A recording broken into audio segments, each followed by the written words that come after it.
आप सुन रहे हैं ज्ञान सागर से गौरव की आवाज में ऑडियो बुक शम्सल मारिफ अरबी तिलिस्मी ग्रंथ। क्या आपने कभी सोचा है कि कुछ किताबें पढ़ी नहीं जाती, महसूस की जाती हैं? एक ऐसी किताब जिसके अक्षर साधारण नहीं बल्कि रहस्य हैं, जिसे कुछ लोग डर से बंद कर देते हैं और कुछ लोग समझ के साथ खोलते हैं। यह कोई जादू की किताब नहीं, यह है शम्सल मारिफ, एक ऐसा ग्रंथ जो आपको दुनिया नहीं, आपके भीतर छिपी दुनिया दिखाने की कोशिश करता है। एक इल्मुल हुरूफ, अक्षरों का रहस्यमय विज्ञान। शम्सल मारिफ का सबसे मूल और शक्तिशाली सिद्धांत इल्मुल हुरूफ है, यानी अक्षरों का विज्ञान।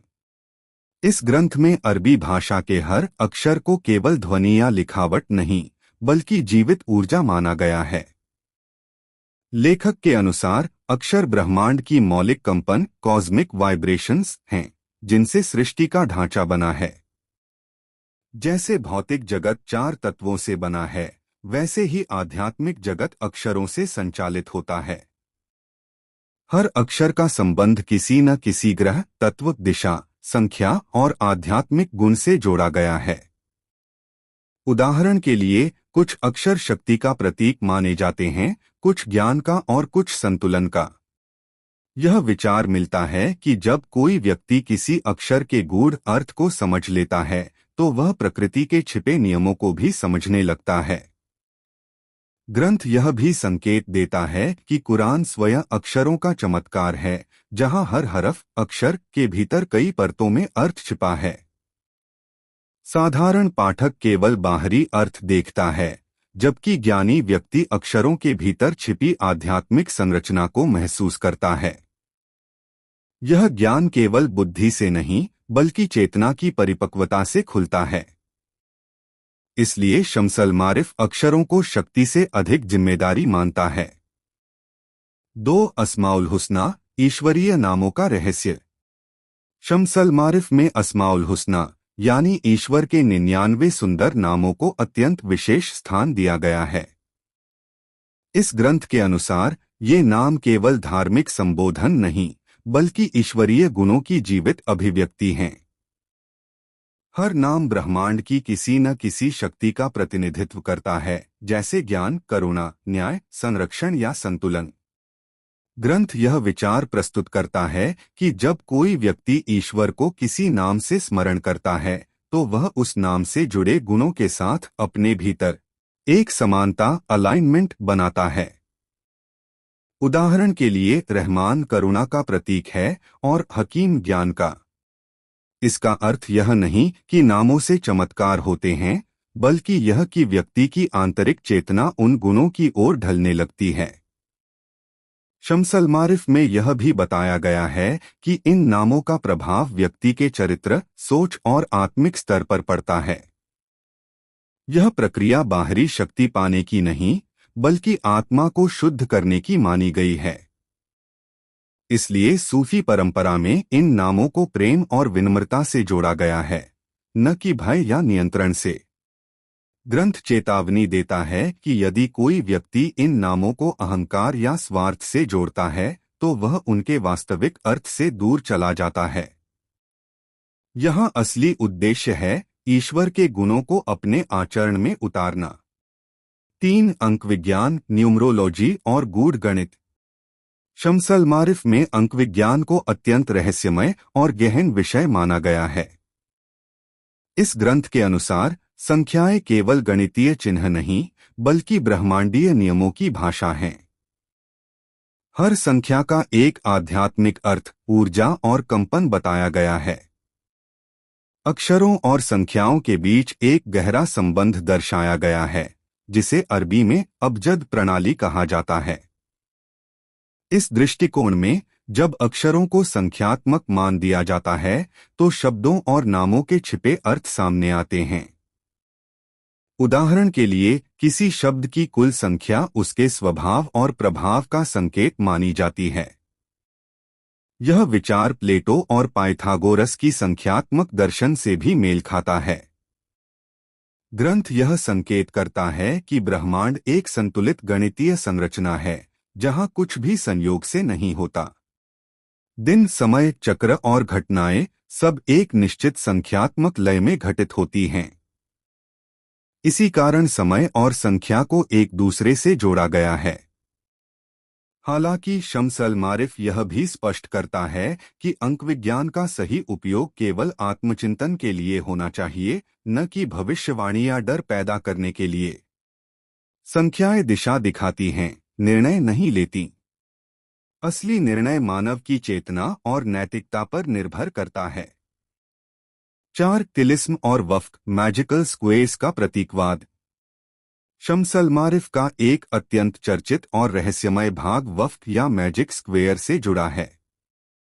ये वर्गाकार आकृतियां होती हैं, जिनमें अक्षर या संख्याएं इस प्रकार रखी जाती हैं कि हर पंक्ति, स्तंभ और विकर्ण का योग समान हो। बाहरी दृष्टि से यह गणित का खेल लगता है, लेकिन ग्रंथ में इसे संतुलन का प्रतीक माना गया है। लेखक के अनुसार वफ्क ब्रह्मांड की उस व्यवस्था का चित्रण है जहां हर शक्ति संतुलन में कार्य करती है। यह बताता है कि यदि जीवन में संतुलन टूटे तो अव्यवस्था पैदा होती है। इसलिए वफ्क को शक्ति प्राप्ति का साधन नहीं, बल्कि कॉस्मिक ऑर्डर की समझ का माध्यम माना गया है। इन प्रतीकों के माध्यम से यह समझाया गया है कि कैसे ऊर्जा केंद्रित होती है और कैसे असंतुलन विनाश की ओर ले जाता है। यही कारण है कि ग्रंथ बार बार चेतावनी देता है कि इन प्रतीकों को बिना ज्ञान और नैतिकता के समझने की कोशिश खतरनाक हो सकती है। सूफी दृष्टि से वफ्क बाहरी नहीं बल्कि आंतरिक संतुलन का प्रतीक हैं। जब मन, विचार और कर्म एक रेखा में आ जाते हैं, तभी वास्तविक तिलिस्म घटित होता है, यानी आत्मा का जागरण। 5. ग्रह, समय और ब्रह्मांडीय प्रभाव। शम्स अल मारिफ में ग्रहों और समय को अत्यंत महत्वपूर्ण माना गया है। इस ग्रंथ के अनुसार ब्रह्मांड निरंतर गति में है और हर ग्रह एक विशेष ऊर्जा प्रवाह का प्रतिनिधित्व करता है। सूर्य चेतना और आत्मबल का प्रतीक है, चंद्रमा मन और भावना का, जबकि अन्य ग्रह अलग अलग प्रवृत्तियों से जुड़े माने गए हैं। समय को यहाँ केवल घड़ी की इकाई नहीं, बल्कि ऊर्जा की अवस्था माना गया है। हर दिन, हर घड़ी और हर चक्र का अपना एक मनोवैज्ञानिक और आध्यात्मिक प्रभाव होता है। इसी कारण प्राचीन परंपराओं में समय के साथ तालमेल को जीवन की कुंजी माना गया। ग्रंथ यह भी सिखाता है कि जो व्यक्ति प्रकृति और समय के विरुद्ध चलता है, उसे संघर्ष अधिक मिलता है, जबकि जो व्यक्ति समय की लय को समझ लेता है, उसके लिए जीवन सहज हो जाता है। यह विचार भाग्य को अटल नहीं मानता, बल्कि समय को एक संकेतक के रूप में देखता है। अंततः शम्स अल आरिफ यह स्पष्ट करता है कि ग्रह और समय हमें नियंत्रित नहीं करते, बल्कि हमें स्वयं को समझने का अवसर देते हैं। वास्तविक शक्ति बाहरी आकाश में नहीं, बल्कि भीतर की चेतना में छिपी है। 6. आत्मानुशासन और नैतिक शुद्धता का सिद्धांत। शम्स अल मारिफ में यह बात बार बार दोहराई गई है कि वास्तविक ज्ञान केवल उसी व्यक्ति को मिलता है जो आत्मानुशासन और नैतिक शुद्धता का पालन करता है। ग्रंथ के अनुसार यदि मन अशांत, लोभ से भरा या अहंकार में डूबा हो, तो कोई भी गूढ़ ज्ञान व्यक्ति के लिए लाभकारी नहीं रह जाता, बल्कि वही ज्ञान उसके पतन का कारण भी बन सकता है। यहाँ शक्ति को बाहरी नियंत्रण के रूप में नहीं, बल्कि आत्मसंयम के रूप में परिभाषित किया गया है। लेखक यह संकेत देता है कि जिसने अपनी इच्छाओं, क्रोध और भय को नियंत्रित कर लिया, वही वास्तव में शक्तिशाली है। इस दृष्टि से शम्स अल मारिफ किसी जादुई पुस्तक से अधिक एक आचरण ग्रंथ बन जाता है। सूफी दर्शन में नैतिकता को ईश्वर के निकट जाने का माध्यम माना जाता है। यह ग्रंथ भी उसी परंपरा को आगे बढ़ाता है और बताता है कि ज्ञान का उद्देश्य दूसरों पर प्रभाव डालना नहीं, बल्कि स्वयं को बेहतर बनाना है। यदि व्यक्ति का चरित्र शुद्ध नहीं है, तो गूढ़ ज्ञान उसे भ्रम और अंधकार में डाल सकता है। इसलिए शम्सल मारिफ यह स्पष्ट संदेश देता है कि आत्मानुशासन कोई बाधा नहीं बल्कि ज्ञान का द्वार है। बिना चरित्र निर्माण के शक्ति केवल बोझ बन जाती है। 7 ज़ाहिरी, बाहरी और बातिनी आंतरिक ज्ञान का अंतर। शम्सल मारिफ में ज्ञान को 2 भागों में बांटा गया है, ज़ाहिरी और बातिनी। ज़ाहिरी ज्ञान वह है जो शब्दों, किताबों और शिक्षाओं से प्राप्त होता है, जबकि बातिनी ज्ञान वह है जो अनुभव, आत्मचिंतन और चेतना की गहराई से जन्म लेता है। ग्रंथ के अनुसार अधिकांश लोग ज़ाहिरी ज्ञान तक ही सीमित रहते हैं। वे शब्द पढ़ते हैं, प्रतीक देखते हैं, लेकिन उनके पीछे छिपे अर्थ को नहीं समझ पाते। बातिनी ज्ञान केवल उसी को मिलता है जो धैर्य, विनम्रता और आत्मजागरूकता के मार्ग पर चलता है। यहाँ यह भी कहा गया है कि ज़ाहिरी ज्ञान बिना बातिनी समझ के अधूरा है। जैसे नक्शा रास्ता दिखाता है, लेकिन यात्रा स्वयं करनी पड़ती है। शम्सल मारिफ प्रतीकों और संकेतों की भाषा इसलिए उपयोग करता है ताकि पाठक केवल पढ़े नहीं, बल्कि सोचे और महसूस करे। सूफी परंपरा में बातिनी ज्ञान को दिल का इल्म कहा जाता है। यह अहंकार से नहीं, बल्कि समर्पण से प्रकट होता है। यही कारण है कि यह ग्रंथ हर किसी के लिए एक सा नहीं खुलता। इस बिंदु का सार यही है कि वास्तविक रहस्य बाहर नहीं, अंदर छिपा है। पुस्तक केवल दर्पण है, सत्य व्यक्ति के भीतर ही प्रकट होता है। 8 ध्यान, एकाग्रता और चेतना की शक्ति। शम्सल मारिफ में मन की स्थिति को अत्यंत महत्वपूर्ण माना गया है। ग्रंथ के अनुसार बिखरा हुआ मन गूढ़ सत्य को ग्रहण नहीं कर सकता। इसलिए ध्यान और एकाग्रता को आध्यात्मिक विकास की नींव बताया गया है। यह ध्यान किसी विशेष विधि तक सीमित नहीं, बल्कि मन को वर्तमान क्षण में स्थिर करने की अवस्था है।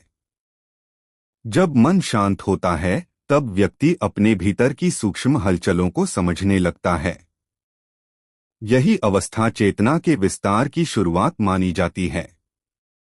ग्रंथ यह संकेत देता है कि अधिकांश भ्रम मन की अशांति से पैदा होते हैं। डर, लालच और कल्पनाएं वास्तविकता को ढक देती हैं। ध्यान के माध्यम से व्यक्ति इन परतों को हटाकर सत्य को देख सकता है। यहाँ ध्यान को चमत्कार पाने का साधन नहीं, बल्कि स्वयं को जानने का माध्यम बताया गया है। सूफी मत में इसे हाजिरी कहा जाता है, यानी हर पल ईश्वर की उपस्थिति का बोध। शम्सल मारिफ यह स्पष्ट करता है कि चेतना की शक्ति बाहरी नियंत्रण में नहीं, बल्कि आंतरिक स्पष्टता में है। जो अपने मन को समझ लेता है, वही संसार को सही दृष्टि से देख पाता है। 9 प्रतीकों और संकेतों की गूढ़ भाषा। शम्सल मारिफ की भाषा सीधी नहीं, बल्कि प्रतीकात्मक है। यह ग्रंथ संकेतों, रूपकों और कोडेड अर्थों से भरा हुआ है। इसका कारण यह बताया गया है कि गूढ़ सत्य को सीधे शब्दों में व्यक्त करना संभव नहीं होता। प्रतीक मन के गहरे स्तर से संवाद करते हैं। जहां शब्द सीमित हो जाते हैं, वहां प्रतीक अर्थ खोलते हैं। यही कारण है कि यह पुस्तक हर पाठक को अलग अलग अनुभव देती है। व्यक्ति की समझ के अनुसार प्रतीक अपने अर्थ प्रकट करते हैं। ग्रंथ यह भी बताता है कि जो व्यक्ति केवल सही अर्थ खोजता है, वह भ्रमित हो सकता है। प्रतीकों को समझने के लिए धैर्य और चिंतन आवश्यक है। यह प्रक्रिया व्यक्ति को जल्दी निष्कर्ष निकालने से रोकती है। सूफी परंपरा में प्रतीक प्रेम, यात्रा और प्रकाश के रूप में प्रकट होते हैं। शम्सल मारिफ भी इसी शैली में आत्मा की यात्रा को दर्शाता है। इस बिंदु का संदेश है कि सत्य को समझने के लिए केवल आंखें नहीं, अंतर्दृष्टि चाहिए। 10 ब्रह्मांडीय संतुलन और एकता का सिद्धांत। शम्सल मारिफ का एक केंद्रीय विचार है ब्रह्मांडीय संतुलन। इस ग्रंथ के अनुसार सृष्टि का हर भाग एक दूसरे से जुड़ा हुआ है। मनुष्य, प्रकृति और ब्रह्मांड अलग अलग नहीं बल्कि एक ही व्यवस्था के अंग हैं। जब यह संतुलन बना रहता है तब जीवन सहज होता है। लेकिन जब व्यक्ति अहंकार या अज्ञान के कारण इस संतुलन को तोड़ता है तो संघर्ष पैदा होता है। ग्रंथ यह समझाता है कि समस्याएं बाहरी नहीं बल्कि असंतुलन का परिणाम होती हैं। यह सिद्धांत एकता पर आधारित है, यानी सब कुछ एक ही स्रोत से निकला है। इसलिए दूसरों को हानि पहुंचाना वास्तव में स्वयं को हानि पहुंचाना है। यह विचार नैतिकता और करुणा को आध्यात्मिक आधार देता है। सूफी दर्शन में इसे वहदतुल वजूद कहा जाता है, अस्तित्व की एकता। शम्स अल मारिफ इसी सत्य को प्रतीकों और संकेतों के माध्यम से समझाता है। इस बिंदु का निष्कर्ष यही है कि वास्तविक शक्ति नियंत्रण में नहीं बल्कि संतुलन और एकता की समझ में है। 11 आत्मा और चेतना की वास्तविक शक्ति। शम्स अल मारिफ में यह स्पष्ट किया गया है कि वास्तविक शक्ति किसी बाहरी तिलिस्म, चिन्ह या प्रतीक में नहीं बल्कि आत्मा और चेतना में निहित है। ग्रंथ के अनुसार मनुष्य की आत्मा ब्रह्मांडीय चेतना का ही अंश है। जब व्यक्ति इस सत्य को पहचान लेता है तब उसे बाहरी सहारों की आवश्यकता नहीं रहती। यहाँ आत्मा को निष्क्रिय तत्व नहीं बल्कि सजग और सक्रिय ऊर्जा माना गया है। चेतना जितनी स्पष्ट और शुद्ध होती है उतना ही व्यक्ति सत्य के निकट पहुंचता है। शम्स अल मारिफ यह संकेत देता है कि डर, भ्रम और अज्ञान आत्मा की शक्ति को ढक देते हैं। सूफी दर्शन के अनुसार आत्मा का उद्देश्य ईश्वर से दूरी नहीं बल्कि ईश्वर की पहचान है। यह पहचान बौद्धिक नहीं बल्कि अनुभूतिजन्य होती है। जब चेतना जागृत होती है तब व्यक्ति अपने भीतर शांति, संतुलन और स्पष्टता अनुभव करता है। ग्रंथ यह भी चेतावनी देता है कि जो व्यक्ति आत्मा की शक्ति को अहंकार से जोड़ता है वह भटक जाता है। आत्मा की शक्ति नियंत्रण नहीं बल्कि समझ और करुणा में प्रकट होती है। इस बिंदु का सार यह है कि शम्स अल मारिफ का वास्तविक रहस्य आत्मा को शक्तिशाली बनाना नहीं बल्कि सचेत और पवित्र बनाना है। 12 ज्ञान एक परीक्षा है, पुरस्कार नहीं। शम्स अल मारिफ ज्ञान को किसी उपहार की तरह नहीं बल्कि परीक्षा की तरह प्रस्तुत करता है। ग्रंथ के अनुसार हर व्यक्ति ज्ञान चाहता है लेकिन हर कोई उसे संभालने के योग्य नहीं होता। ज्ञान जितना गहरा होता है जिम्मेदारी उतनी ही बढ़ जाती है। यहाँ यह विचार सामने आता है कि ज्ञान व्यक्ति के चरित्र को उजागर करता है। यदि व्यक्ति विनम्र है तो ज्ञान उसे और विनम्र बनाता है। यदि व्यक्ति अहंकारी है तो वही ज्ञान उसके अहंकार को और बढ़ा देता है। इसलिए ग्रंथ बार बार नैतिकता और संयम पर जोर देता है। सूफी परंपरा में कहा गया है कि ज्ञान का पहला प्रभाव अहंकार का टूटना होना चाहिए। यदि ऐसा नहीं होता तो ज्ञान अधूरा है। शम्स अल मारिफ भी इसी सिद्धांत को आगे बढ़ाता है। यह ग्रंथ यह स्पष्ट संकेत देता है कि हर रहस्य हर किसी के लिए नहीं होता। यह कोई भेदभाव नहीं बल्कि चेतना के स्तर का प्रश्न है। जैसे तेज प्रकाश कमजोर आंखों को नुकसान पहुंचा सकता है, वैसे ही गूढ़ ज्ञान अपरिपक्व मन को भ्रमित कर सकता है। इस बिंदु का निष्कर्ष यही है कि ज्ञान सफलता का प्रमाण नहीं बल्कि चरित्र की कसौटी है। 13 सूफी रहस्यवाद और प्रेम का मार्ग। शम्स अल मारिफ का गहरा संबंध सूफी रहस्यवाद से माना जाता है। सूफी परंपरा में ईश्वर को डर या दंड के माध्यम से नहीं बल्कि प्रेम और आत्मविलय के माध्यम से जाना जाता है। यह ग्रंथ भी उसी भाव को दर्शाता है। यहाँ ईश्वर कोई दूर बैठी सत्ता नहीं बल्कि हर क्षण उपस्थित चेतना है। सूफी मत में प्रेम को सबसे बड़ी शक्ति माना गया है, क्योंकि प्रेम अहंकार को गलाकर व्यक्ति को सत्य के निकट ले जाता है। शम्सल मारिफ यह संकेत देता है कि बिना प्रेम के कोई भी आध्यात्मिक ज्ञान सूखा और निर्जीव हो जाता है। प्रेम ही वह माध्यम है जिससे प्रतीक जीवंत हो जाते हैं और संकेत अर्थ देने लगते हैं। सूफी रहस्यवाद में यात्रा बाहर की नहीं बल्कि अंदर की होती है। यह यात्रा धैर्य, त्याग और विश्वास से भरी होती है। ग्रंथ में वर्णित रहस्य इसी आंतरिक यात्रा के पड़ाव हैं। इस बिंदु का संदेश स्पष्ट है, शम्सल मारिफ का अंतिम मार्ग शक्ति नहीं बल्कि ईश्वर से प्रेम और एकत्व है। 14 भय, रहस्य और गलत धारणाएं। शम्सल मारिफ को लेकर समाज में भय और रहस्य की अनेक कहानियां प्रचलित हैं। कई लोग इसे खतरनाक या अंधकारमय ग्रंथ मानते हैं। ग्रंथ स्वयं इस भय के कारणों की ओर संकेत करता है। मुख्य कारण यह है कि यह पुस्तक सीधी भाषा में नहीं लिखी गई। इसके प्रतीक और संकेत उन लोगों को भ्रमित कर सकते हैं जो धैर्य और विवेक से पढ़ने के बजाय जल्दबाजी में निष्कर्ष निकालते हैं। अज्ञान भय को जन्म देता है। शम्सल मारिफ यह स्पष्ट करता है कि भय बाहरी नहीं बल्कि मानसिक असंतुलन से उत्पन्न होता है। जब व्यक्ति स्वयं को नहीं समझता तो रहस्य उसे डराने लगते हैं। ग्रंथ यह भी चेतावनी देता है कि गलत उद्देश्य से पढ़ा गया ज्ञान स्वयं व्यक्ति के लिए बाधा बन सकता है। इसलिए इसे हमेशा आत्मचिंतन और विवेक के साथ देखने की बात कही गई है। इस बिंदु का सार यही है कि शम्सल मारिफ रहस्यमय अवश्य है, लेकिन भयावह नहीं। भय गलत दृष्टि से पैदा होता है। 15 चेतावनी, जिम्मेदारी और अंतिम संदेश। शम्सल मारिफ का अंतिम और सबसे महत्वपूर्ण संदेश है जिम्मेदारी। ग्रंथ बार बार यह चेतावनी देता है कि ज्ञान शक्ति है और शक्ति बिना समझ के विनाशकारी हो सकती है।